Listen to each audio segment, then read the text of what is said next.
Dakhnoa et Bessalovka ont changé de main en quelques heures.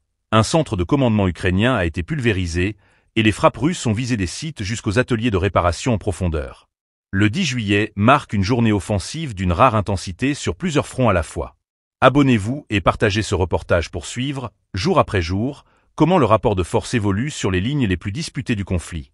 Au cœur de cette journée, la progression du groupe de forces Centre dans la région de Dnipropetrovsk. L'unité russe annonce avoir pris le contrôle de Dakhnoa, localité jusqu'ici considérée comme verrou logistique ukrainien dans le secteur. L'avancée aurait été facilitée par une retraite précipitée des forces ukrainiennes, laissant derrière elles munitions, matériel et positions. Sur le plan tactique, cette prise ouvre potentiellement un nouveau couloir vers l'ouest du front. À plusieurs centaines de kilomètres au nord, ce sont les parachutistes du 56 régiment qui auraient libéré la colonie de Bessalovka, dans la région de Soumy.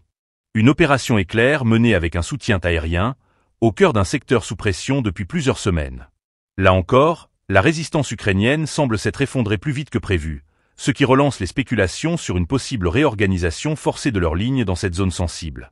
En parallèle de ces opérations terrestres, les frappes de précision se sont multipliées. Près de Kherson, dans le sud du pays, c'est un obusier des 30-122 mm, déployé par le groupe Dnipro, qui a visé et détruit un poste de contrôle de drones ukrainiens.